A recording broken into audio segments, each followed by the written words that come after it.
What could you do to improve yourself? Well, let's step one step backwards. The first question might be, why should you even bother improving yourself? And I think the answer to that is something like, so you don't suffer any more stupidly than you have to.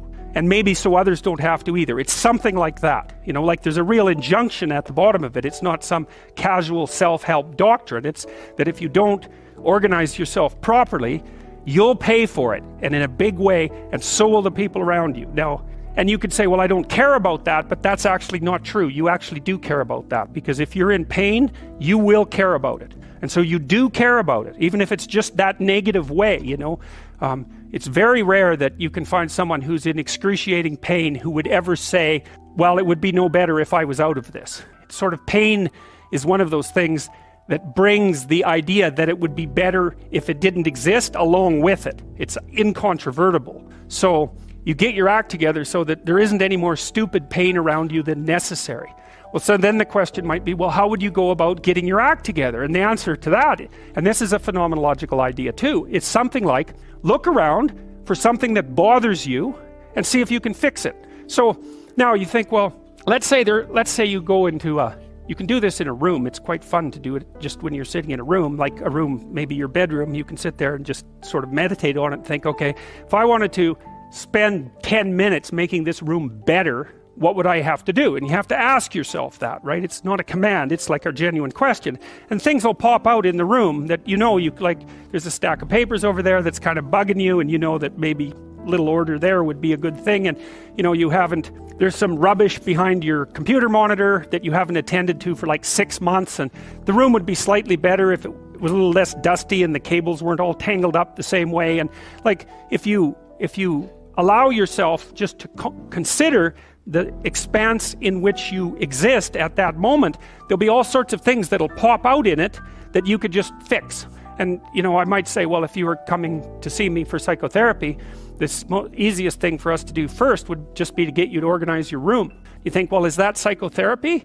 And the answer is, well, it depends on how you conceive the limits of your being. And I would say, start where you can start. You know, if something announces itself to you, which is a strange way of thinking about it, as in need of repair, that you could repair, then hey, fix it. You fix 100 things like that, your life will be a lot different. Now, I often tell people too, fix the things you repeat every day, because people tend to think of those as trivial, right? You get up, you brush your teeth, you have your breakfast, you know, you have your routines that you go through every day.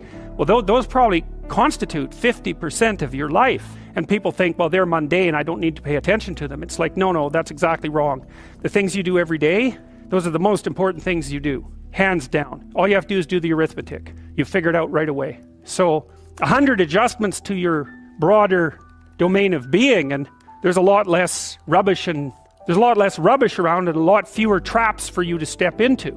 And so that's in keeping with Jung's idea about erasing once you've got your mind and your emotions together, and once you're acting that out, then you can extend what you're willing to consider yourself and start fixing up the things that are part of your broader extent. Now, sometimes you don't know how to do that. So you might say, imagine you're walking down Bloor Street and there's this guy who's like alcoholic and schizophrenic and has been on the streets for 10 years. He sort of stumbles towards you and, you know, incoherently mutters something.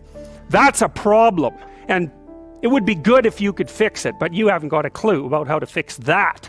You just walk around that and go find something that you could fix, because if you muck about in that, not only is it unlikely that you'll help that person, it's very likely that you'll get hurt yourself. So, you know, just because while you're experiencing things announce themselves as in need of repair doesn't mean that it's you right then and there that should repair them. You have to have some humility.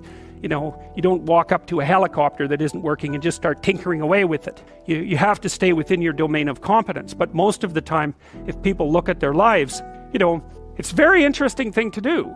I like the idea of the room, because you can do that at the drop of a hat. You know, you go back to where you live and sit down and think, okay, I'm going to make this place better for half an hour. What should I do?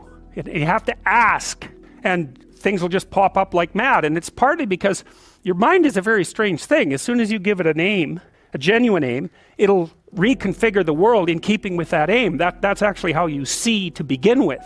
And so if you set it a task, especially, you have to be genuine about it, which is why you have to bring your thoughts and emotions together, and then you have to get them in your body so you're acting consistently. You have to be genuine about the aim, but once you aim, the world will reconfigure itself around that aim, which is very strange, and it's technically true. You know, the best example of that, you have all seen this video where you watch the basketballs being tossed back and forth between members of the white team versus the black team, and while you're doing that, a gorilla walks up into the middle of the video and you don't see it. It's like, you know, if you thought about that experiment for about 5 years, that would be about the right amount of time to spend thinking about it, because what it shows you is that you see what you aim at, and that, man, if you can get one thing through your head as a consequence of even being in university, that would be a good one. You see what you aim at.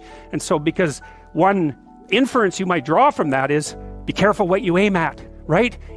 What you aim at determines the way the world manifests itself to you. And so if the world is manifesting itself in a very negative way, one thing to ask is, are you aiming at the right thing? Now, you know, I'm not trying to reduce everybody's problems to an improper aim. People get cut off at the knees for all sorts of reasons. You know, they get sick, they have accidents.